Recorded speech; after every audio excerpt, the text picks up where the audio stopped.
This is a Shoosmiths podcast. Hello, welcome to the inaugural Shoospeak HR podcast. This is something that Shoosmiths have been looking to do for a while. We're going to discuss various, hopefully topical HR issues that you and your businesses will face. Before much further ado, I thought it sensible to introduce the three people that for a minute I thought we'd been selected anyway for our personalities, our knowledge, and then I've realised we've got Andy, Amy and Amy in the list, and I suspect what Shoosmiths have done is just gone down the alphabetical list and picked us as being the first three rather than any other particular reason. But so I'm Andy Graham. I'm a principal associate in the Leeds office, and I'm going to try and anchor the podcast. And as part of that, and hopefully as the series and episodes evolve, we will be asking one question to any guest that comes to speak to us. So I'm going to ask that of Amy and Amy, who will introduce themselves in a bit more detail shortly. But that question is, what is your favourite podcast? So I'm going to go Amy Anderson to follow the alphabetical approach. I'd not even twigged, you know. I thought I was still thinking I'd been selected for my personality. You have. I am Amy Anderson. I'm a senior associate in the Manchester employment team. And I suppose the answer to your question about podcasts, and I'm not sure whether this is going to make me sound super unprofessional, but anyway, I really like a podcast which is called Gossip Mongers, where people basically write in with fake pieces of gossip, which are generally quite funny, obviously. And then the people that present the podcast obviously try and spread that gossip by discussing them on the podcast. Nice, I like it. I'd recommend it. Give it a try. You've got to sell our podcast, Amy, not other people at this stage. Sorry, yeah, obviously. Amy Leach. Yeah, so hi, I'm Amy Leach. As you can tell, I don't have quite the same northern accent as Amy A and Andy. I am actually based in the Milton Keynes office, and I'm an associate in the employment team there. I'd also trained with Shoosmiths as well and qualified with the team back in 2019. Favourite podcast? So I only very, very recently started listening to podcasts. So I went through quite a few where I thought, oh, that was my favourite. But currently, the one that I'm hooked on is a podcast called Grow and Glow. And it's all about enhancing your personal branding and blogging, which is something that I'm quite passionate about, that I do outside of work as well. So that's my favourite one. Thank you, Amy. That's a nice Go on, Andrew. introduction. What's your favourite? Oh, I thought I'd got away with that. So my favourite podcast, and I think I would have had more reservations about disclosing this until the beginning of this football season. It's called The Square Ball, and it's essentially a Leeds United focused fanzine type show, which is great listening. Like I said, I would have been a bit more cautious about disclosing that, but seemingly we are now everybody's second favourite team, so perhaps not as risky as it once was. So we're going to try and talk about HR topics and add a little bit of our knowledge and make it interesting, which you will be the judge of that. And I love how you say we're trying to talk about HR. Oh no, we'll be okay with trying those topics. I'm more the making it interesting, which we will do our best on that front. But obviously, each topic will have its own ability to dictate that or not. So the first one, farewell furlough, for now, couldn't get any more topical, I guess.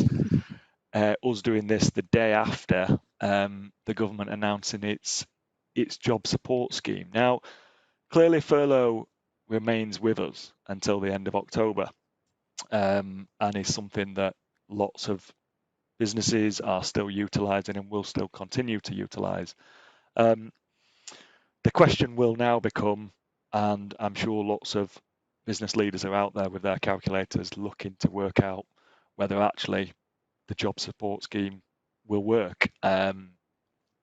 Now, what I would say is obviously as we are saying farewell to furlough, are in that period, it is really important to remember exactly which documents you need to retain, because HMRC, whilst busy at the moment, will almost inevitably be doing audits across the nation, across industries.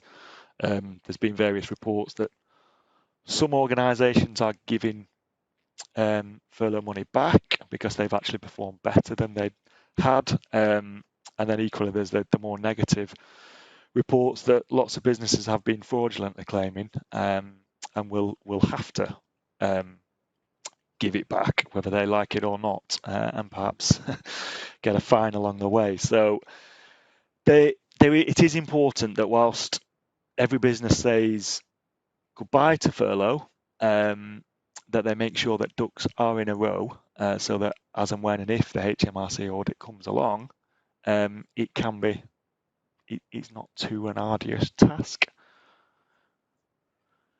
And before we move on to kind of common issues as well that our clients have seen during the furlough period and beyond, and what we expect will happen, probably sensible to just do a little plug to the Shoosmiths website, in so much as if you click to the employment and immigration section, there is actually a really good checklist that allows you to just look at and make sure that you've got all those documents. So would recommend you go there. Feel free to get in touch with us if you can't find it, but it should be fairly self-explanatory if you write coronavirus job retention scheme checklist into any search part of shoosmiths.co.uk. So Amy A, can you talk us through some common issues encountered by clients? Yeah.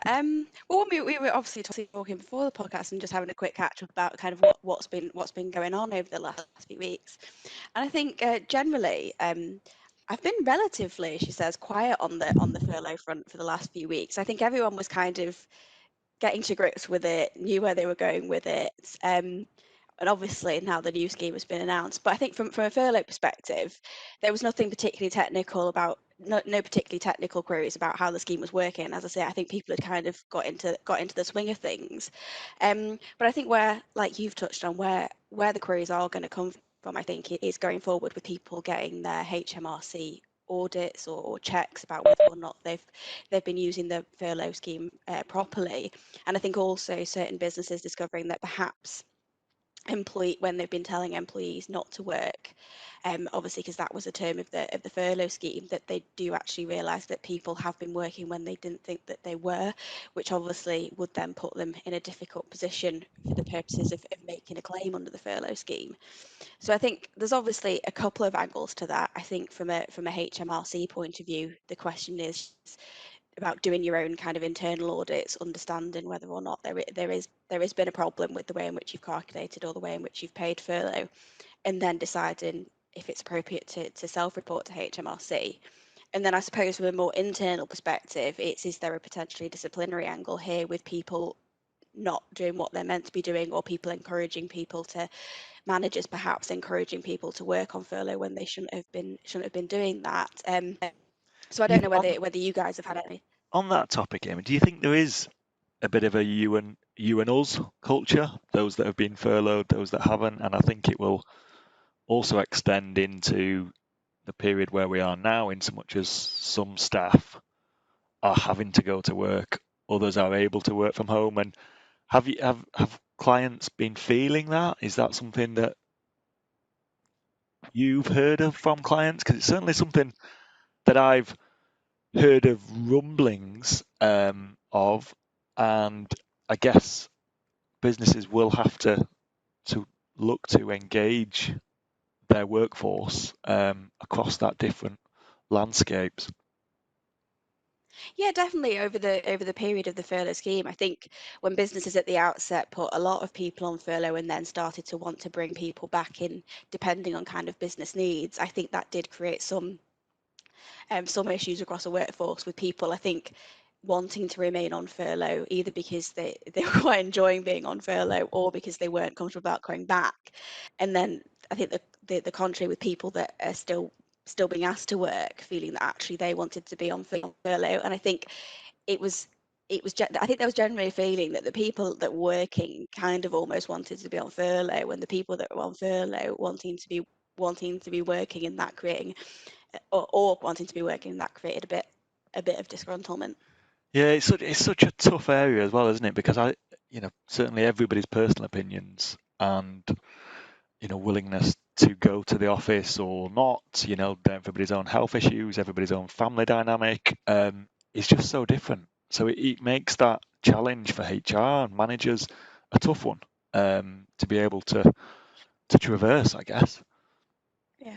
Well, I think even from that kind of personal experiences and speaking to people that I think even within households where you've got one person that was on furlough and one person that was working can of course a few issues within households, in the sense of one person feeling that they were working and almost having the other person seeing that another person isn't working is making the person in the household a little bit annoyed about the fact that they're still working.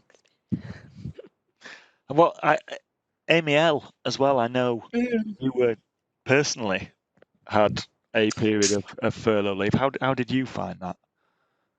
Yes, no, I did. For me, it was actually quite a scary thought initially to think I get 3 weeks off work, but I suppose not. That's completely shut off. No emails, no work, which kind of, if that's not, I suppose, kind of your own choice in terms of I'm going on holiday or I'm doing anything, it was just a scary thought to think I'm going to be sort of disconnected, I guess, from work and what I do on a day-to-day basis.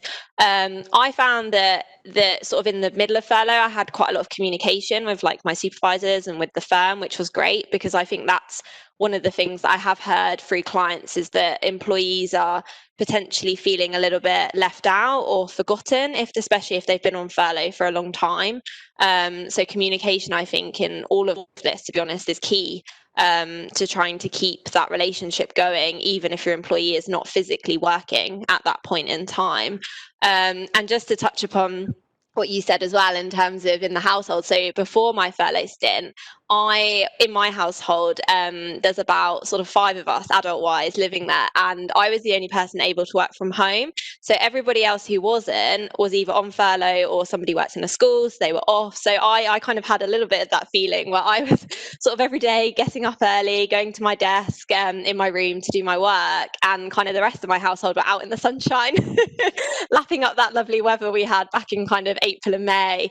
And that was quite tricky because it's trying to get that work-life balance at home, whereas everybody else at home is enjoying home. So I definitely had a little bit of personal experience from that, and I'm sure I'm not the only one sort of in the early stages. Yeah, I think it's certainly, there's no one size fits all, is there? The key here is for any businesses to make sure they're engaging with the workforce, whether they're furloughed, whether they're not, whether they're entering the new, support scheme. So, I mean, I guess to flush that right through, is, have we had any ET claims? Now there's always a bit of a lag, and in any employment tribunal claim, more so at the moment because of the backlog, in terms of getting claims lodged and through the system. But I've had a couple that I just thought I'd briefly mention. One relates to an individual not being put on furlough leave, so an extension of what we were just discussing. A real frustration by this individual, and perhaps confusion as to why the organisation did what it did. She has tried to allege sex discrimination. Now, I don't think she'd be successful. I would say that because I'm acting for the respondent, but but interesting to see that somebody felt that they should be and should be able to dictate to their business that they are and are placed on furlough leave. Now, that wasn't the purpose of furlough leave. So How is this been pleaded then as a sex discrimination claim? Kind of what's the angle there? Well, I mean, obviously the organisation applied a certain policy, and the crux to it was that they said if you have children under 5, then you will be prioritised in terms of whether you are put on furlough or not. Now that was applicable to both male and females, and with a view to the fact that schools were left open, there were still key workers, and within this organisation, all of them were key workers, so they had their normal childcare arrangements for school-age children.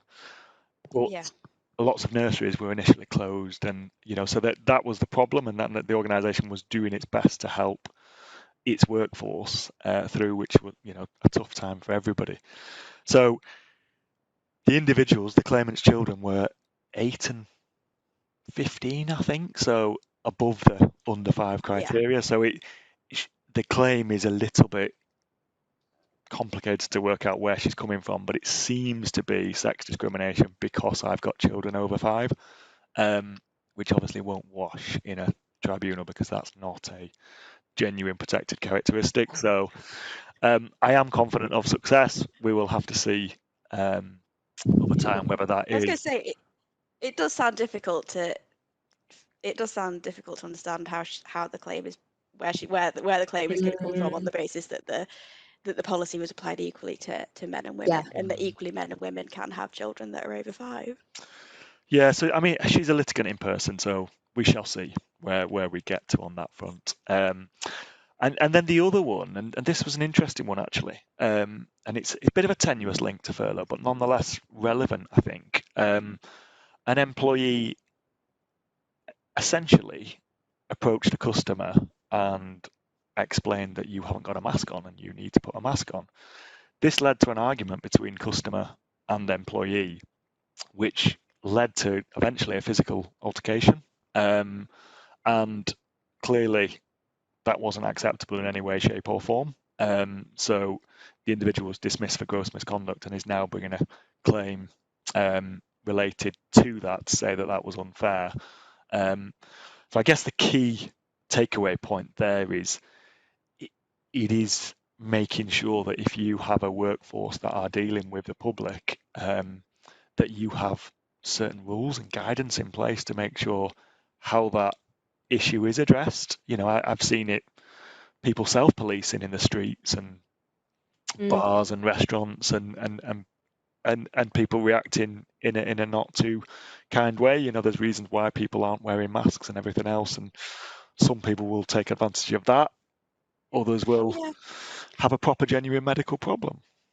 Yeah, and I think at the start, kind of when masks started to be compulsory in shops, there was quite a lot of announcements from a lot of large businesses that they wouldn't be kind of encouraging their members of staff to police the issue of masks, and I suspect it was for that reason. No, I agree. I mean, I think in terms of the topic, we will wrap up soon. Now, clearly, Farewell Furlough for now has been replaced by the Job Support Scheme. At the time of recording this, on the morning of the 25th of September, we didn't really have any of the guidance, and like anything with these things, the devil will be in the detail. So we haven't gone into that hugely. The final point I would say is that actually before this was announced, a number of my clients were considering introducing their own furlough type scheme. So it'd be interesting to see where they get to as to whether they carry on with that approach and go down their own path, or whether they actually utilise the government's support scheme. The only warning I would give to clients and companies thinking about that at this stage is just be alive to how their own schemes will work alongside the short-term working and layoff principles. They are established law, and obviously people's contracts will or won't have that kind of detail set out. So it's just a word of caution to make sure that in what you're doing, which I'm sure is in the interests of your workforce, that you're not cutting across something that could come back to bite. But what I will say is thank you for listening, especially if you've got this far and you've carried on listening to us. That's huge. We are hugely grateful for you. I'm sure it'd be our mums probably or other family members, but to the extent that it is a proper listener, a non-family member, thank you, and hopefully we can enjoy this series going forwards and discuss topics that are relevant, and we are very open to you letting us know what topics are interesting. I would say as well, yeah, if you have any topics that you would like us to talk about, then feel free to drop us an email or connect with us on LinkedIn and let us know, because we kind of want to be making sure that we're producing content for you, and that's why we're doing it. So yeah, definitely give us a shout if there's anything in particular you would like to hear about.